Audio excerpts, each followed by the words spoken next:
Bonjour à l'influenceur ouest-africain qui nous écoute quelque part en mission spéciale de film. Il vous retrouve très bientôt, bien entendu, le samedi. En attendant, on continue le tour de chauffe à Kumba. Poursuite donc contre Alpha Condé et 187 autres membres donc de son système. Quid des hauts cadres toujours en fonction? Le premier critère d'un chef, c'est l'équité entre ces sujets. Rappelez-vous que le 3 novembre 2022, le ministre de la Justice en charge des droits de l'homme également, M. Charles White, signait une injonction de poursuite contre M. Alpha Condé et plusieurs autres anciens dignitaires. Mais il se trouve aujourd'hui, sur la base de la lecture que nous avons faite de cette injonction de poursuite, il se trouve qu'il y a des personnalités qui sont encore en fonction. Alors que la règle avait été par le passé, dès que vous êtes cité sur une liste, soit de l'agence judiciaire de l'État ou en tout cas d'une procédure judiciaire, vous êtes out.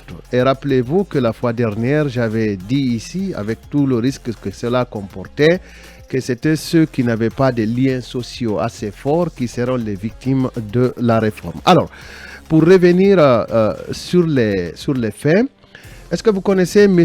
Kakoro Lansine?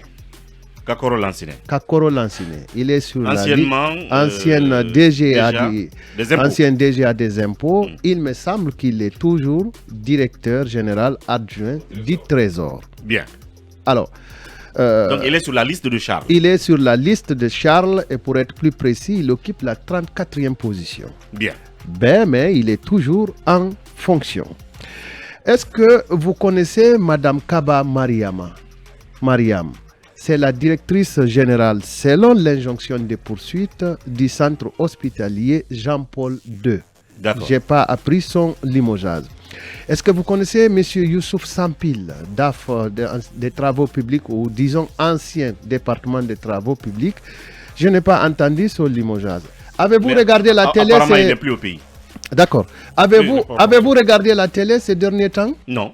Bon, enfin, certainement, vous auriez vu l'image d'un certain Doumbouya Mohamed Lamine, qui a été présenté comme désormais, ou en tout cas qui a été confirmé au niveau de la Mamri. Doumbouya Mohamed Lamine, sauf erreur de ma part, est l'ancien ministre. Il est sur la liste de M. Charles. Donc, il a une promotion certainement après avoir été mis sur la liste de M. Charles White. Connaissez-vous M. Sekou Sanfina, de l'ancien de l'énergie? Bien. Où est-ce qu'il est actuellement? À la présidence de la République, alors qu'il figure sur la liste de M. Charles White. Bien. Bon, je préfère ne pas tellement vous embrouiller sur cette histoire-là. Monsieur le préfet de Kankan est dans une procédure judiciaire, mais il est encore en fonction. Et quand le préfet de Sigiri a coiffé un jeune élève, même si l'acte était condamnable de manière publique, mais il avait agi en bon père de famille, qu'est-ce qui lui est arrivé?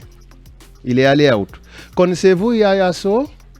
Qui a été débarqué hier, bien entendu. Simplement sous une procédure d'enquête préliminaire, il a été limogé. Mamadi, disons au colonel Mamadi Doumbouya que le premier paramètre d'un régime refondateur, c'est l'équité entre les citoyens.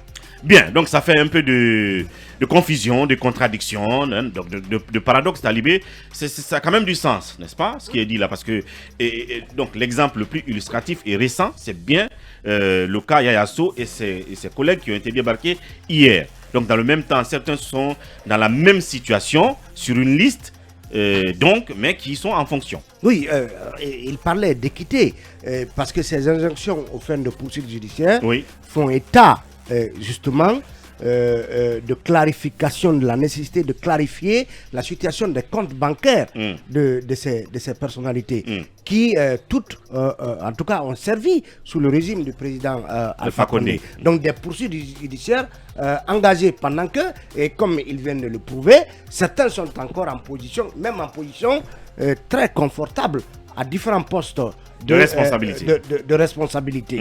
Donc, figurez-vous que ces histoires de comptes de comptes saisis, de comptes gelés. En tout cas, ça date des premières heures de l'avènement du CNRD au pouvoir.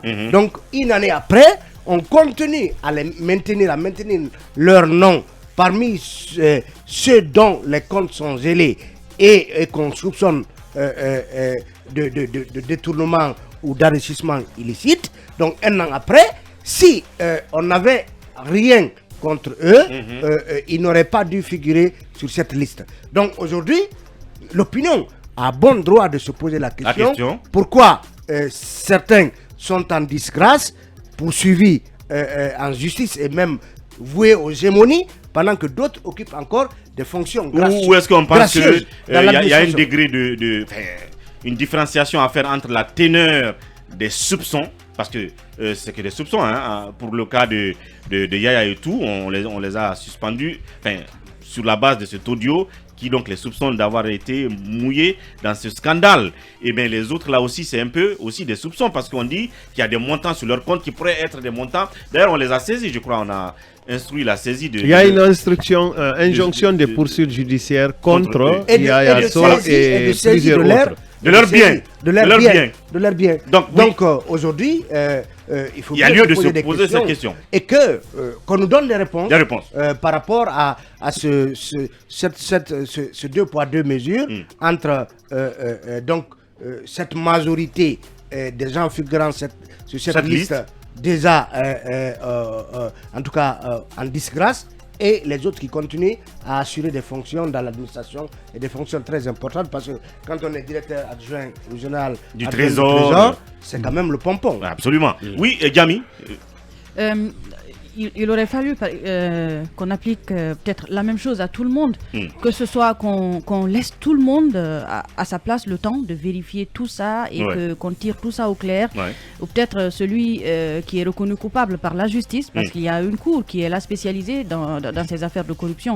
On le sait, la CRIEF, elle est là. Si quelqu'un est reconnu, tout simplement qu'on le limoge, mais il y a une possibilité que ce soit certains des soupçons et que ce ne soit pas véritablement établi. On se rappelle avec l'histoire du directeur de la Caisse nationale de prévoyance sociale qui avait été limogé d'abord, mais après vérification et tout, on s'est rendu compte qu'il n'était pas coupable de ce qui lui a été reproché. C'est vrai que dans un premier temps, on est tenté de dire qu'il n'y a pas eu véritablement d'équité, et j'ai envie de dire de justesse, mais avec un certain recul, on se rend compte qu'il y a peut-être ça a servi de leçon, cette histoire du directeur de la caisse de prévoyance sociale là. On se dit peut-être qu'il vaut mieux attendre, même si l'histoire de Yaya Sow et de tous ces cadres là vient remettre tout cela dans l'eau, mais l'histoire de Yaya Sow, c'est quelque chose d'assez grave, ça a secoué tout le monde. Plus rocambolesque. Rocambolesque, oui, parce que c'est un ministre d'un département aussi important que les travaux publics, avec tous ces audios qu'on a écoutés là, mais peut-être qu'il y a une possibilité encore de le blanchir, et s'il n'est pas coupable de quoi que ce soit, parce que Yaya Sow, que moi j'ai lu dans les colonnes de certains de nos confrères là, je ne dis pas qu'il est blanc comme neige, mais ça m'étonnerait qu'il il est blanc comme neige, qu'il soit responsable. Il faut l'affirmer, je ne jurerai pas. Absolument, il est blanc comme neige. Bien. Oui, Basekou, vite fait. Non, écoutez, il y a quand même des questions à se poser. Lorsque vous maintenez en fonction certains cadres contre lesquels il y a des soupçons de détournement de fonds publics, de corruption, et que de l'autre côté, il y a d'autres cadres qui se retrouvent donc dans la même situation, et puis ils sont tout de suite débarqués. Je pense qu'il y a quand même 2 poids 2 mesures. Personne ne conteste aujourd'hui la volonté du colonel Mamadi Doumbouya et du ministre de la justice, notamment de rompre avec les pratiques du passé, notamment les détournements de fonds publics, la lutte contre l'injustice, les violences notamment, parce qu'aujourd'hui quand même, il faut dire que c'est quand même un acquis aujourd'hui, parce que sous Alpha Condé, c'était quand même très rare de voir un ministre en fonction débarquer et tout de suite il est poursuivi devant une juridiction compétente pour des faits présumés de corruption, d'enrichissement illicite. Mais lorsque vous devrez engager des procédures comme ça, je pense qu'il faut que la mesure soit équitable et que tout le monde se sente concerné. Parce que la liste que Akoumba vient de lire tout à l'heure, il y a des cadres effectivement qui ont été qui se retrouvent sur la liste de monsieur Alphonse Charles Wright, mais qui sont toujours en fonction. De l'autre côté, vous avez Yaya Soro et 7 de son collaborateur qui ont été débarqués pour des faits similaires. Je pense qu'il y a 2 poids 2 mesures. Et c'est important que les autorités de la transition rapidement puissent donc revoir cette situation pour que tous ceux qui se retrouvent dans des situations de présumé détournement de fonds publics, de corruption, puissent avoir le même traitement. Bien. Voilà. De quoi donc attirer l'attention du président de la transition pour terminer là-dessus, Mamadou Diambaldé. Je suis d'accord avec vous. Akoumba a bien fait de le relever, mais n'oubliez pas que la vie même est faite d'injustice. Et quand il y a révolution, il y a des gens qui arrivent toujours à passer entre les gouttes. Il aime souvent prendre l'exemple de l'Allemagne nazie. Quand il y a eu la défaite de Hitler, les plus grands savants du monde étaient en Allemagne. Le père du programme spatial américain, Von Braun, qui avait fabriqué les fusées, les V2, qui ont bombardé Londres et autres. C'est-à-dire les V2, c'est l'ancêtre des missiles balistiques. Lui, il fut accueilli à bras ouverts aux États-Unis avec des milliers de savants. C'était l'opération Paperclip, je crois bien. La France en a pris, l'Union soviétique, ainsi de suite. Alors que ces savants avaient travaillé sous la en intelligence avec Hitler. Il y a eu donc même en Guinée, tous ceux qui ont les mains, je dirais ça en guillemets, il y a des gens qui vont échapper. La vie est faite d'injustice, mais encourageons quand même la justice et l'exécutif à travailler des concerts pour tirer tout ça au clair. La justice doit pas être un règlement de compte. Excuse-moi Mohamed, c'est en cela que les gens peut-être n'ont pas compris quand le colonel a dit qu'il n'y aurait pas de recyclage. C'est tout simplement ça. Voilà, mais c'est lui qui l'a dit. Et finalement, il n'a pas respecté sa parole. En tout cas, donc, il était de notre devoir d'attirer son attention. Et la justice doit pas être un règlement de compte. C'est extrêmement important. Si le colonel n'est pas regardant sur tous les actes posés par la justice mettra le pays en danger. Je sais pertinemment de quoi je parle. Parce qu'on est en train de tuer l'élite en Guinée. Oui, il faut soutenir la justice. Non, je soutiens la justice, mais il faudrait qu'elle soit juste et équitable. Il y a du 2 poids 2 mesures. Elle est juste, elle est aveugle. C'est une belle dame comme Jamil, mais qui est aveugle. Voilà. Donc, du 2 poids 2 mesures. Juste une dernière remarque. Peut-être que j'ai mal lu, puisque mes lunettes doivent être sales. Mais quelqu'un a fait 11 ans à la Caisse de sécurité sociale. Je ne sais pas si son nom sera ailleurs, mais peut-être aussi que je suis myope, mais je n'ai pas vu son nom. Je parle de M. Malik Sanko. Quelqu'un d'autre a fait 10 ans à Donka. Sike, Madame Sike. Peut-être que j'ai mal lu la liste, mais je n'ai pas vu son nom, la liste de Charles. Mais il y a aussi M. Diané qui a fait près de 10 ans au Trésor. Donc ceux-là, si effectivement ils ne sont pas sur cette liste-là, ça veut dire qu'on ne leur reproche rien. Ils ont fait toutes ces années-là.